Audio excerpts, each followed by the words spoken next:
What's going on, guys? It's Jimmy here. Welcome to our daily show where we discuss the fourth stimulus package update, daily news, pretty much everything you need to know about on a daily basis, money, investing, the stock market, and everything going on here in our country and Washington, D.C.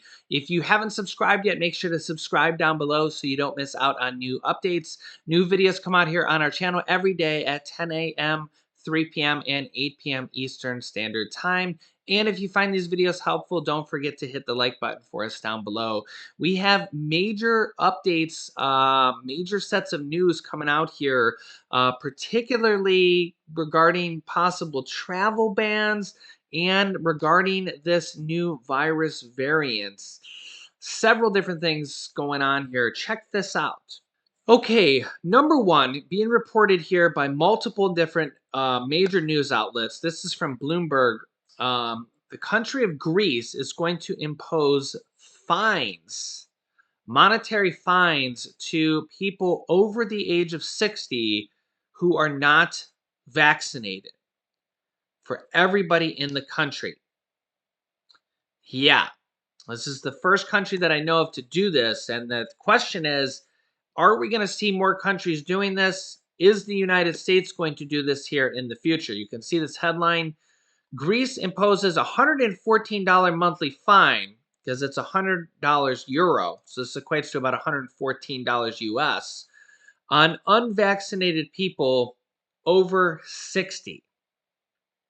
Yeah, check this out here. Greek Prime Minister, good luck pronouncing this name. It's like Kyriakos Mitsotakis announced mandatory vaccinations for all Greeks above 60 years of age before a cabinet meeting in Athens on Tuesday in an effort to tackle the new Omicron variation threat ahead of the new festive season.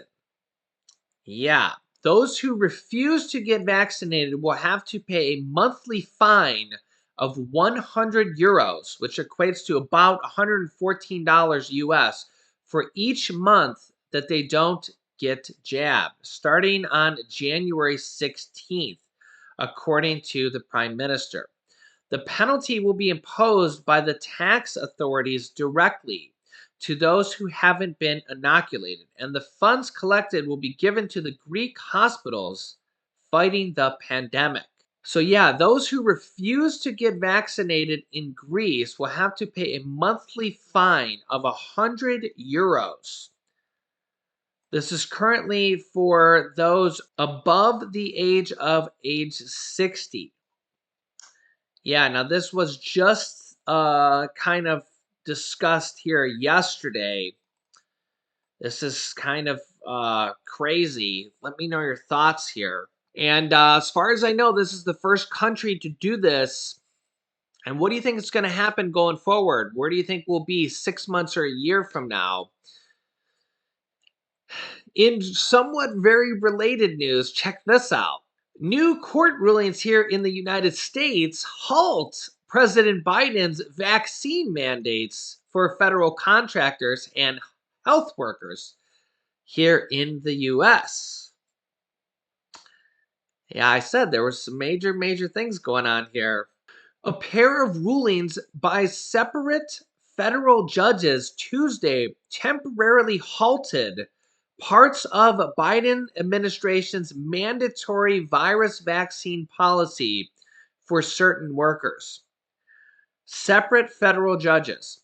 One ruling issued by a Louisiana-based federal judge effectively blocked a vaccine mandate for health workers across the country at hospitals that receive federal funding. A second ruling by a Kentucky-based federal judge paused the administration's vaccine mandate for federal contractors in Kentucky, Ohio, and Tennessee. Wow, several different states there. The developments are just the latest in a string of legal setbacks for President Biden and his administration seeking to blunt the effects of the global pandemic that has already killed more than 750,000 people in the US. The ruling from the Louisiana based judge dovetails with a Monday decision by yet another federal judge based in Missouri who blocked the mandate for health workers in 10 different states. Tuesday's ruling effectively extends the freeze nationwide. Wow. The Republican Attorney General of West Virginia, one of a dozen state plaintiffs in the case, celebrated the temporary win. Quote, "We are pleased that the court made a sensible decision and sided with individual freedoms for our health care workers," said Patrick Morrissey in a statement. Quote, "Our group has successfully stopped this mandate from taking effect for the time being, and we believe this mandate will be struck down permanently moving forward. The health worker mandate, which applied to healthcare facilities that received Medicaid or Medicare, let me see here, Medicaid or Medicaid. That says the same thing there. Medicaid or Medicaid. All right. I think that's supposed to say Medicaid or Medicare, but this article says Medicaid or Medicaid. So I think I think that's a typo. Uh, was hit with lawsuits soon after the agency under the Department of Health and Human Services rolled out the rule earlier this month. Okay, next up, the FDA advisory panel narrowly endorses Merck's new virus treatment pill. Despite reduced efficacy and safety questions. Okay, the FDA advisory panel narrowly endorsed the use of Merck, their new oral virus treatment pill, despite questions about the drug's effectiveness, safety, and whether it would help the virus mutate into even more dangerous variants. That's interesting.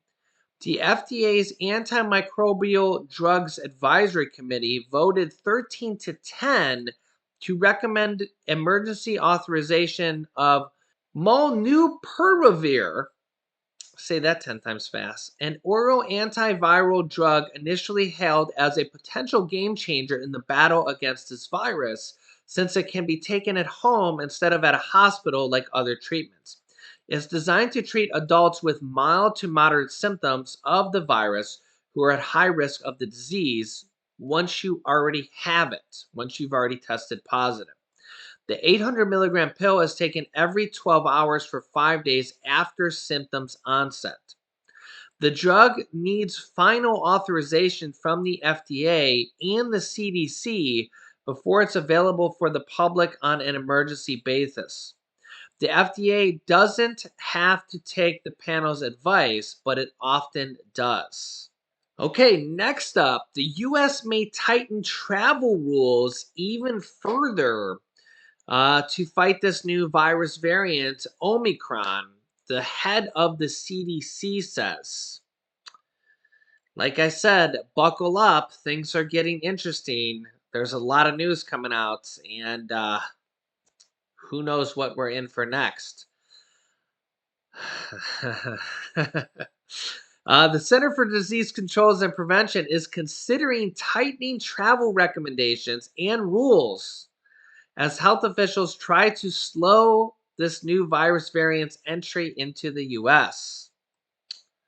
Yeah, the agency is looking for measures such as narrowing the testing window for travelers into the country and adding quarantine requirements in certain cases, CDC Director Rochelle Walensky said on a call with reporters. It's also expanding surveillance programs at 4 major airports to test for the virus from specific international arrivals. Quote, "As we have done throughout the pandemic, the CDC is evaluating how to make international travel as safe as possible," she said on the call. The country last week imposed travel restrictions that bar arrivals from foreign nationals who have been in any of the 8 southern African nations in the past 14 days. The administration hasn't said how long these measures will be in place. And you can see here from this article that Biden said that he will evaluate restrictions on Southern Africa week to week. And I just have a feeling that those will be in place for quite a while. Yeah. Yeah. Things are legit getting crazy. My head's just spinning, even trying to think about all that stuff. It's just like Greece is imposing fines if you are over 60, or they're going to be 100 euros a month if you don't have the vaccine, or going to be doing this.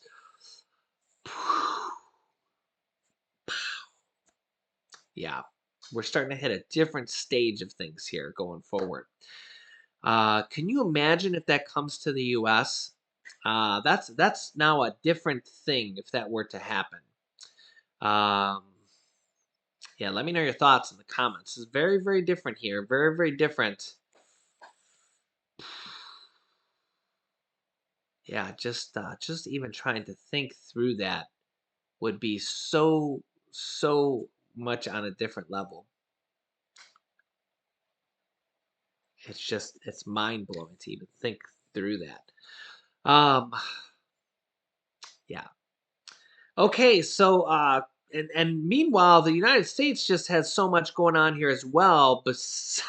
Besides all those things I just mentioned, as if that wasn't enough. Like, it's just like, wow, this week and this whole month here for the United States is going to be massive.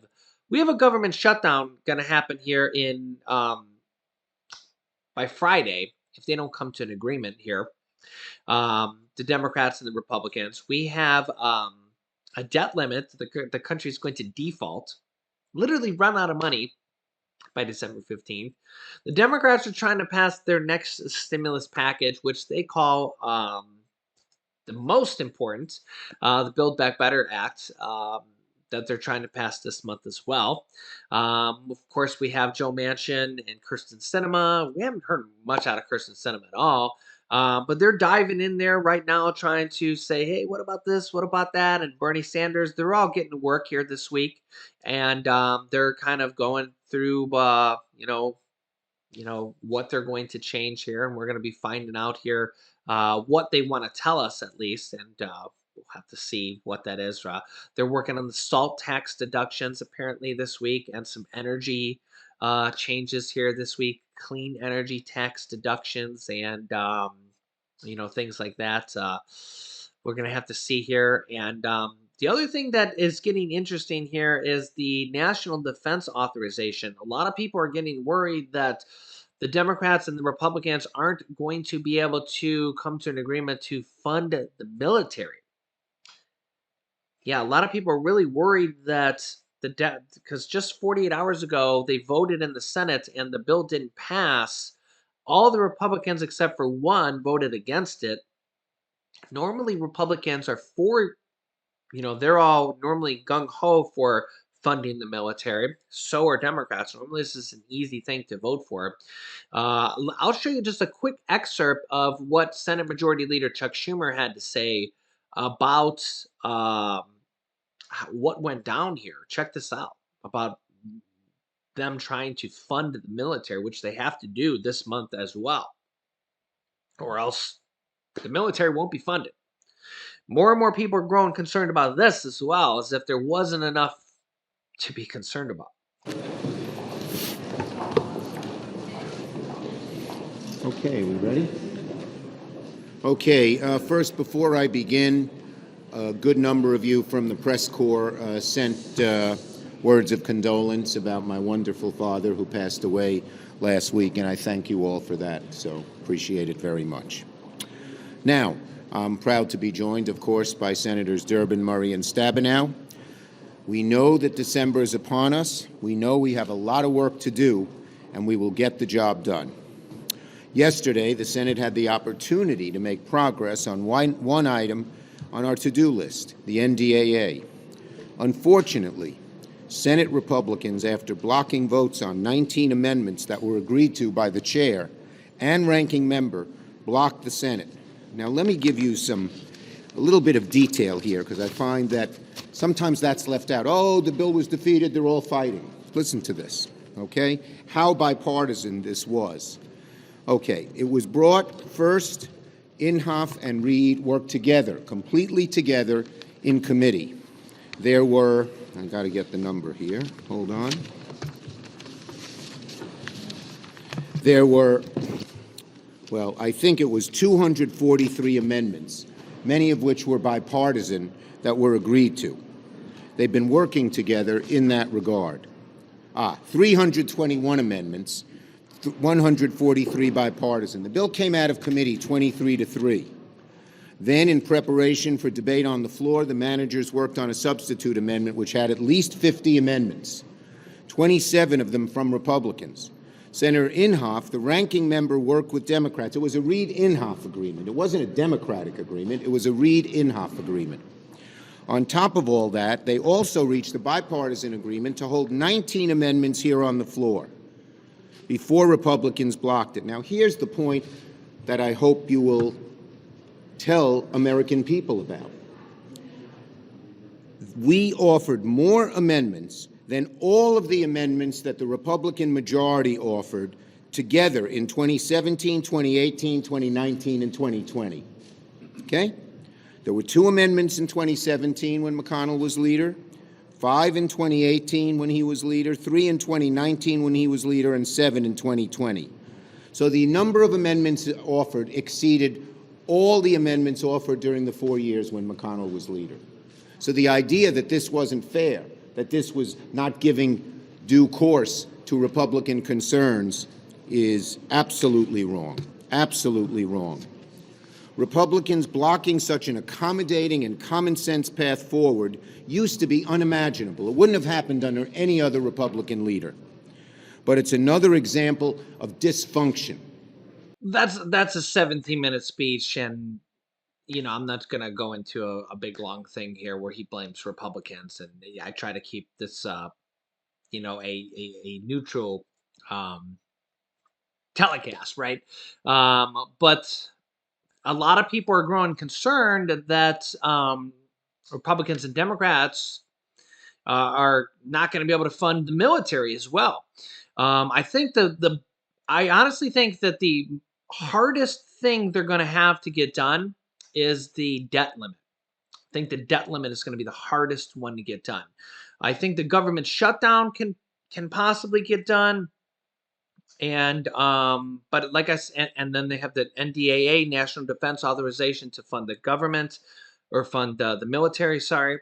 And then the stimulus package is done just by Democrats, right? Just Democrats vote for that alone. Of course, they still got to get Joe Manchin and Kirsten Sinema, which a lot of reviewers would call dinos, Democrats in name only. They act like Republicans sometimes, which a lot of our viewers would say. All that there, but the debt limit to prevent the country from defaulting, the Democrats could pass it on their own through the stimulus package, but that's now 14 days away. And the problem is these days keep ticking by, and it's growing more and more likely that now they have to get it done with the Republicans, which means 60 votes in the Senate, because it's just growing, time is growing short. And if they can't pass the stimulus package, because time is ticking, now all of a sudden they need Republicans to pass it. And remember that the debt limit is actually the most important of all these issues, okay? Because that literally means that our government, our Treasury Department, our entire country would go default, U.S. government default. Okay, that means that the United States government has no money. Okay, and we've heard that Social Security payments could be affected, might not go out, even though they have their own trust fund, because the government would be in default. So that like everything would, the whole system is kind of affected there, right? And child tax credit payments would definitely be affected, and interest payments definitely affected. You know, everything, military, full faith and credit to the United States, economic whole system Very, very bad. It's the worst thing that can happen, right? So the problem is we're literally just time just keeps on ticking here, and how are they going to get an agreement on this? And it's becoming very the days keep on ticking by, and of course, Congress are going to wait until the last few days here, and I don't know if they're going to be able to make an agreement on this because Republicans are vowing not to do it, and Democrats were supposed to do it on their own, and here we are down to the last few days, and I don't think Democrats are going to be able to do it on their own. So that leaves Republicans and Democrats to have to come to an agreement, but Republicans say they're not going to do it. So you tell me what's going to happen. Yeah. So good old bipartisanship, right? That just does not exist here in our country. It's actually kind of sad, isn't it? I mean, these elected officials are elected to protect our country, to do what is supposed to be right for our country, to take care of our citizens, right? And they literally can't even do the simplest of things like funding our government, preventing the country from shutting down. And when they do it, it's always till the last minute. Like they shouldn't even be putting us in this predicament, right? But yeah, at least I'm here bringing you guys the truth, and I'm not trying not to pick sides to the best of my ability. And yeah, like I said, there's a lot of different things that they got to do here in a very short amount of time. So I'm gonna keep you up to date here. Make sure to subscribe down below if you haven't. New videos come out here every day at 10 a.m., 3 p.m., and 8 p.m. Eastern Standard Time. Yeah, Congress cracks me up. If you didn't see that video the other day where the with the little kid trying to pour the juice into the glass, I just thought of that. That's literally how Congress reminds me of. Yeah, that's them trying to get all these things done here within a matter of days. Here, that's them trying to to get things done here. So yeah, let me know your thoughts. I'll keep you up to date here. Make sure to subscribe if you haven't yet. Don't miss any videos. Don't forget to hit the like button for us down below as well. You can click here to watch my newest video next. And this video is how the Democrats want to raise Social Security benefits in the next upcoming stimulus package by several $100s per month. So click on one of those videos next. Thanks, guys, and I will see you in the next video.